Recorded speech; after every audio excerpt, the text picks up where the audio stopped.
Interlude. 2 years pre-story flashback. Selienne. The old iron bridge above Ember Gorge stank of rust and victory smoke, but Selienne barely noticed.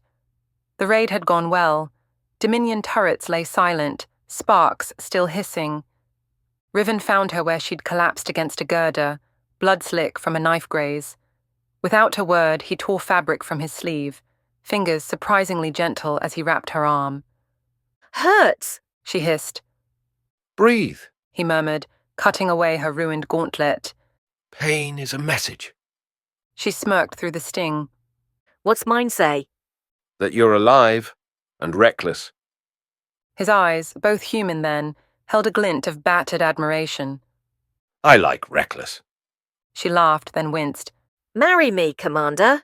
He actually smiled, rare, dazzling. "I don't do ceremony." "Then kiss me instead." He hesitated, just long enough to be cruel, and leaned in. The kiss was brief but hungry, bright as a spark catching dry tinder. When it broke, her pulse roared. "Don't die," he said, voice cracked. "I'm bad at funerals." "Don't give me a reason," she replied. She'd replay that kiss 1,000 times later, when Thorn, his friend and right hand, died, and then again, when Nyara appeared out of nowhere, wondering if a single heartbeat could ever be enough to claim a future. Chapter 7. Fire Lines and Fault Lines. 2 sharp blasts, 1 long, critical assault.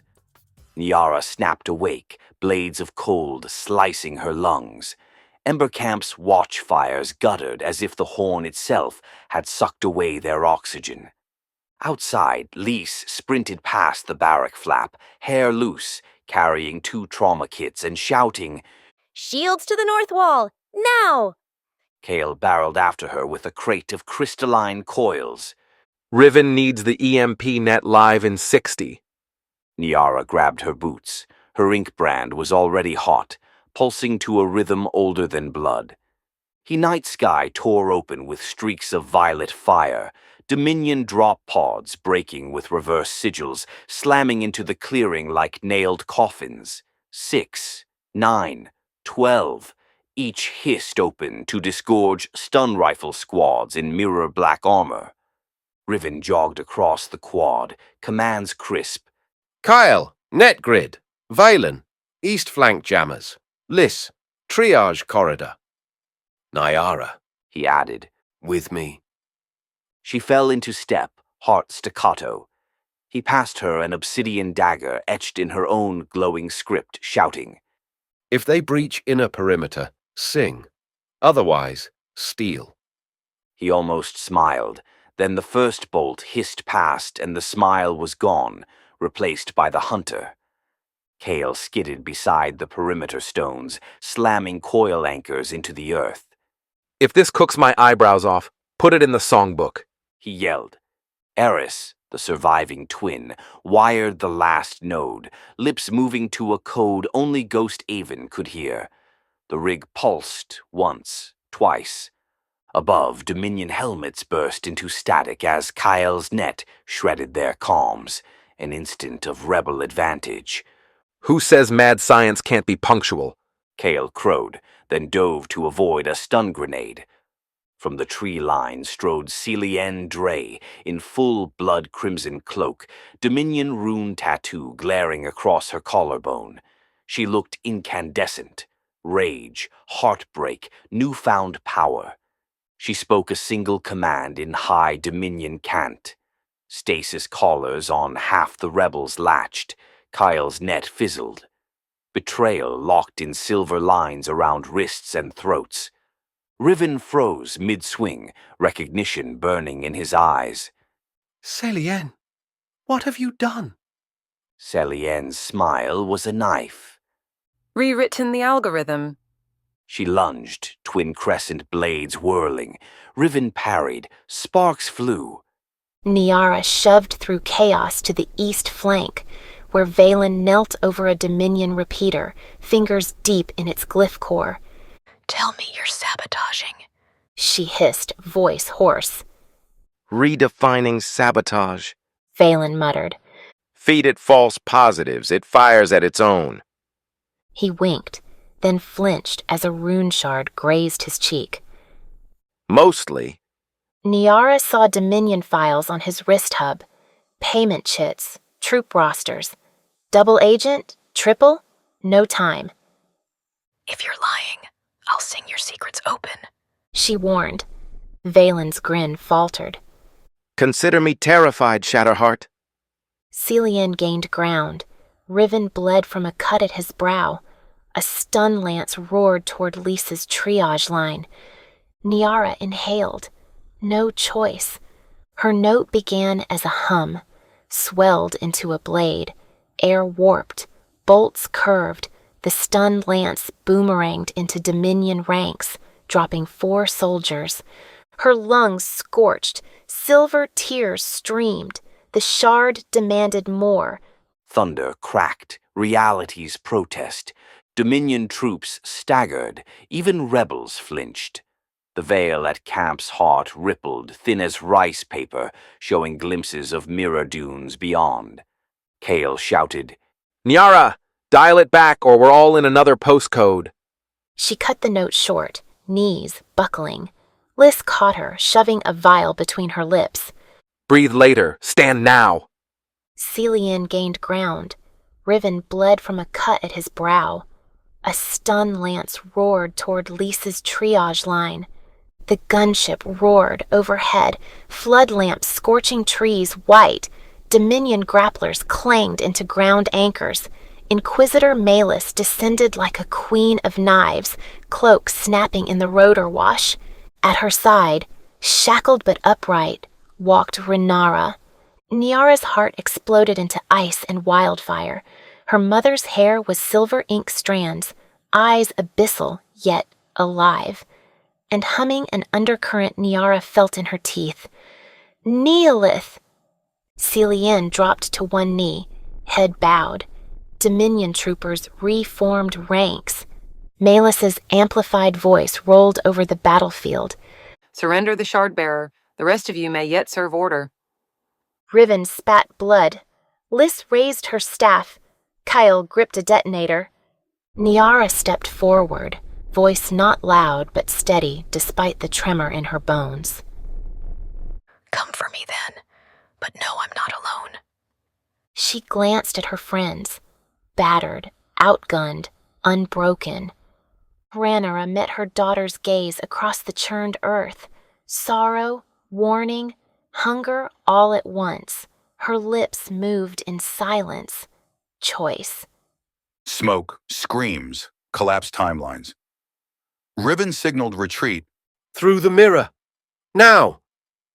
Liz hauled wounded onto sled stretchers. Eris darted in ghost-like, yanking rebels from crossfire. Valen provided cover fire with stolen Dominion rifle, laughing like a man touching destiny. Selienne, kneeling amid debris, watched Riven and Nyara disappear hand in hand into the mirror breach. Her eyes blazed with cracked devotion. If the song won't bend, She whispered. I'll shatter the singer. Behind her, Malus rose from rubble, cloak torn, fury cold. Selienne stood, offered her blood-streaked hand. Malus clasped it. Alliance forged in ruin. Breathless silence. Silver sand rippled under a sky of fractured constellations.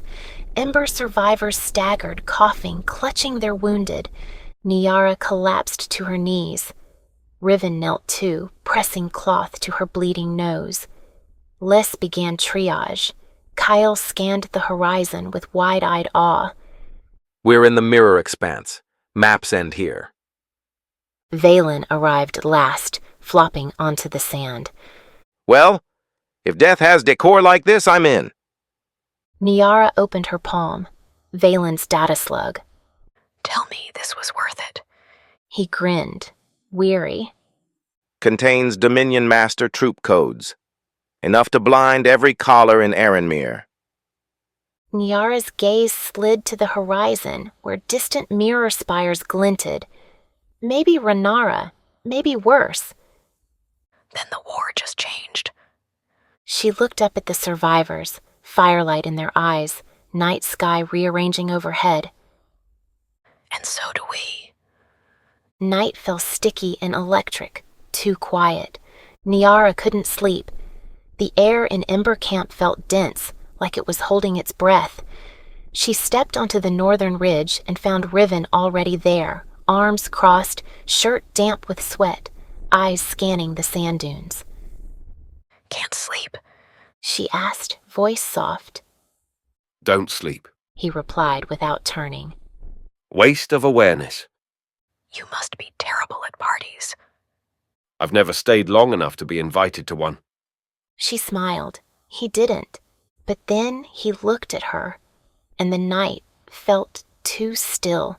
He studied her like she was a weapon he admired and feared all at once. The way you sang yesterday, He said. you stopped the world, and you didn't even flinch. I was terrified. She admitted. Good. He said. Terror keeps us honest. And what keeps you honest? His gaze lingered on her mouth, her throat, her ink-pulsing collarbone. You. He said, and then nothing. He turned away, left her pulse racing into silence. Moon-glass dunes glimmered like frost on black silk. The survivors slept in huddled clusters, but Nyara's pulse still pounded with battle echoes. She wandered to the edge of camp, barefoot in the cool sand. Riven stood alone, shirt discarded, rinsing blood from a shallow cut at his ribs with canteen water. In the blue-white moonlight, he looked carved from dusk, scarred, impossible. Nyara cleared her throat. Her voice was still a rasp. You should let Lee stitch that. He turned, surprise softening to relief. She tried. I'm a terrible patient. She stepped close, fingertips ghosting over the wound. Hold still. She hummed a low note, gentle, not shattering, just enough resonance to knit the skin. Silver light traced the seam, then faded. Riven's breath caught. You keep saving me, lady. Counting whose turn it is isn't saving. Her hand lingered on his chest, feeling the hammer of his heart. This is. He lifted her chin. You sang the world sideways for me. I'd sing it upside down, if you asked. He kissed her, slow, reverent, every calculated reserve abandoned. Sand shifted beneath their knees as they sank, mouths desperate to relearn calm after chaos. His hands trembled against her waist. Hers slid into his hair, tugging until he groaned. Soft thunder. When they finally parted, sweat-damp and breathless, Nyara rested her forehead on his. I'm afraid. She admitted. So am I. He said, voice rough silk. But we're afraid together. The moonlight pooled around them like a blessing, and for once, fear felt like promise. Chapter 8. Glass between us? The dunes burned gold at dusk, but the fire inside Nyara was colder. She stood apart from the others, boots sinking into mirror sand, watching the jagged silhouette of Aeon Prism rise ahead, a city of light and lies. She could already hear it humming, like her blood knew it from some forgotten dream. Behind her, voices carried, Kale cracking jokes, Lise humming softly as she worked through an herbal mix, Valen's lazy strut. But she couldn't pull her attention from the reflection in her shard blade. Her face was flushed, her eyes darker than she remembered. You kissed him? Or he kissed you? Or maybe you both jumped off the same cliff? She still tasted the salt of Riven's skin. She hated how easily it undid her. A presence approached. She knew it before he said a word. Riven's gravity pulled her before sound or scent could. You've barely spoken today. He said, voice low. controlled, like always. I've barely breathed, she replied, brushing hair from her face. Riven looked down. I didn't mean for that. Last night, You regret it. She forced a laugh. It's fine. I don't need saving. His hand shot out, stopping just shy of touching her shoulder. That's not what I mean. Then say it. She whispered. Say you wanted it. Say it wasn't a mistake. He didn't speak. He didn't move. Coward. Or protector. Or both. Riven finally exhaled and turned away. We make camp here. And just like that, he left her with silence and fire curling inside her ribs. Veil slick visions. Later, while the rebels set up camp, Nyara walked alone into the edge of the dune field, toward a glimmer she couldn't explain.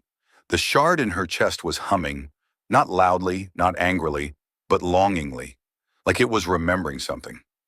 She found herself at the base of a broken tower, glass runes scorched black along its spine, and there, reflected in a sliver of obsidian sand, was her mother. Rhaenyra, but older, stranger. Hair white and tangled, face pale, lips cracked. She was dressed in Dominion linen robes, soiled and torn, but her posture, it wasn't submissive, it was regal.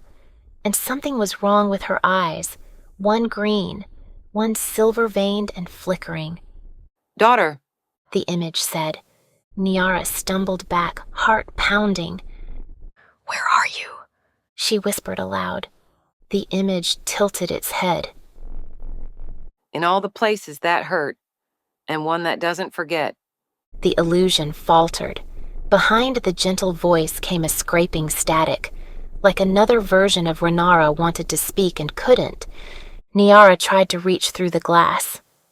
Why didn't you come for me? I did, The voice answered. but I wasn't whole, and the Dominion broke the rest of me. The wind picked up. The shard in Nyara's chest thrummed wildly. Then the image collapsed in shards. She was real and imprisoned. Somewhere beneath this cursed city. Selienne's watch. Selienne stood on the northern ridge, eyes scanning the dusk. She'd heard Nyara's song last night, echoing through Riven's tent. She didn't have to ask what had happened. The ache in her jaw wasn't jealousy, it was betrayal. He promised me once that he'd never touch a Veilborn. Now he worships one. She clenched her gloved hands. Below, the rebels joked and ate, but Selienne's gaze found the small black drone hovering miles off the horizon, still too far to be noticed, not far enough to be safe. She didn't send the signal, not this time, but she would use what was coming. If Riven couldn't choose, the Dominion would. And if Nyara broke beneath it, so be it. Kale's find. Kyle sprinted through the camp with sand in his hair and a shard in his hand. Riven, Liz, you're gonna want to see this. They gathered around a small obsidian tablet embedded with Dominion glyphs and rebel wiring. Nyara felt her shard spark when she touched it. It's ancient. Kale said breathlessly. Buried tech. Dominion failed to decode it, but I spoofed the signal. It's a map. Riven narrowed his eyes. To what? To beneath Aeon Prism. Kyle whispered. To where they kept her. Nyara's breath caught. My mother. Shatterheart and steel. That night, Nyara couldn't sleep. She sat near the edge of camp, blade in her lap, singing under her breath. Riven came again. This time, he didn't say anything, just sat beside her, the space between them charged. I thought about you. She said, voice barely audible. He turned. When? Before I escaped, when I was alone. I didn't know your name, but I knew the shape of your voice. The way you said my name that night.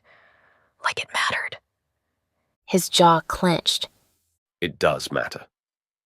Then stop pretending it doesn't. His eyes found hers, dark, molten, unsure. You terrify me, Nyara. Because I'm dangerous. Because I'd burn everything I built just to keep you. They were silent. Then he reached for her hand, and this time, she didn't flinch.